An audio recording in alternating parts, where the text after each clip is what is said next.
Huling taon na sana sa kolehiyo at running para maging cum laude ang isang estudyante sa Agusan del Sur nang walang awa itong pagtatagain ng kanilang kapitbahay dahil lamang sa pagbuta nito sa maling paraan ng pagsasaing ng suspect sa kaarawan ng kanyang ama. Rumal-dumal na pagpatay sa babaeng graduating student sa Agusan del Sur. Pinagtataga siya ng kapitbahay sa mismong birthday party ng kanyang ama. Parang napahiya raw kasi ang sospek nang sitahin siya ng biktima dahil sa umano'y maling pagsasaing ng kanin. Samahan niyo po akong balikan ng isa pang nakakahindik na krimen ng pagpatay sa bayan ng Agusan del Sur noong nakaraang taon. Ito ay ang naging masakit na sinapit ng kolehiyala na si Rizalyn Salahay. Bago ko po ipagpatuloy ang ating kwento, sa mga bago po sa channel ko at nais sa mga ganitong klase ng kwento ng krimen na nangyayari sa loob at labas ng ating bansa ay maaari pong pakipindot ang ating subscribe button at notification bell para ma-notify kayo pag may mga bago tayong upload na videos. Si Rizalyn Correa Salahay ay nag-iisang anak ng kanyang mga magulang. Ang kanyang ama ay isang magsasaka. Sa kabila ng kahirapan, ay lumaki si Rizalyn sa pagmamahal ng mga magulang, lalo na nga ng kanyang ama. Papa's girl, ika nga. At dahil sa nag-iisang anak, ay lumaki si Rizalyn na sagana sa pagmamahal. Konting pag-iyak lamang ay agad itong kinukuha ng kanyang papa hanggang sa tuluyan na itong tumigil at puling masilayan ng mga ngiti sa maninipis nitong mga labi. Maliban sa isang mapagmahal na anak, inilarawan din si Rizalyn ng mga nakakakilala sa kanya bilang isang masiyahing dalaga. Palakwento ito at napakaraming kaibigan. Halos lahat ng kabataan sa kanilang bayan ay kilala si Rizalyn. Bata pa lamang ay pangarap na nito maging isang guro at makapagturo sa kanilang bayan. At dahil nga mahilig sa mga bata, ay mas pinili ni Rizalyn ang kursong elementary education. Sa mahabang panahon na iginugol nito sa pag-aaral, ay hindi nito binigyan ng problema ang mga magulang. Sa halip ay palagi pa nga nitong pinaliligaya ang mga magulang sa tuwing mag-uuwi ito ng karangalan. Kaya naman talagang proud na proud ang kanyang mga magulang sa kanya, lalo na ang kanyang papa. November 25, 2023 ay abala ang pamilya ni Rizalyn dahil sa kaarawan ng kanyang ama. Sino namang mag-aakala na ang masayang okasyon ay mauuwi sa isang madugong kamatayan ng dalaga. Habang abala ang lahat sa paghahanda, isa sa mga naimbitahan ay ang kapitbahay nila, ang 34 years old na si Ricky Ampait Abarquez, taga Pagadian City. Subalit lumipat sa kanila dahil taga roon ang live-in partner nito. Ayon sa report ay bago lamang sila Abarquez sa lugar. Isa sa mga magandang ugali ng ama ni Rizalyn ay ang pagiging mabait at palakaibigan. Kilala ito sa kanilang lugar dahil sa pagiging matulungin nito at kahit nga bago lamang sa lugar ang bagong kapitbahay, ay agad itong nakahulugan ng loob ng ang kanyang ama.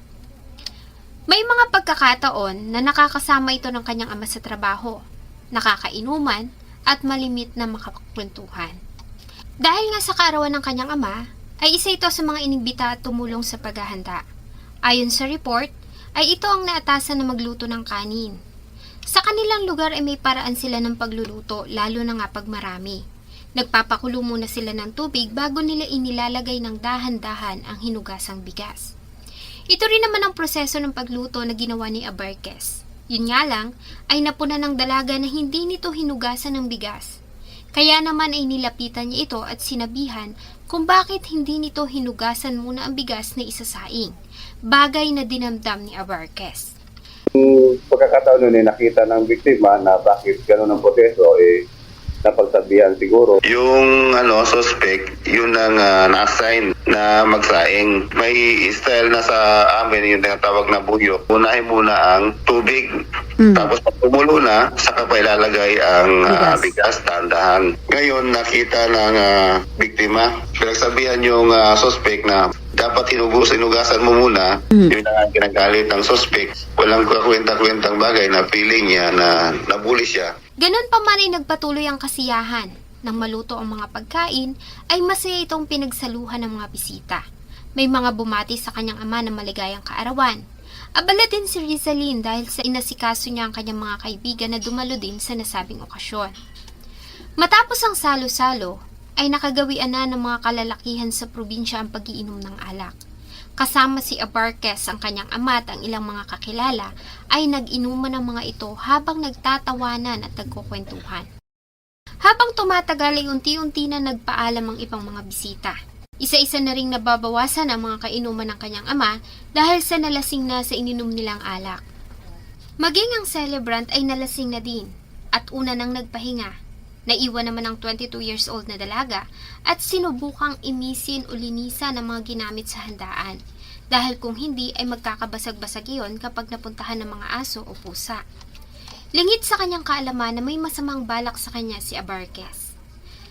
Dahil lang mapansin na wala na ang mga bisita, ay sinundan nito ang dalaga sa kusina at doon ay walang awa niya itong pinagtataga.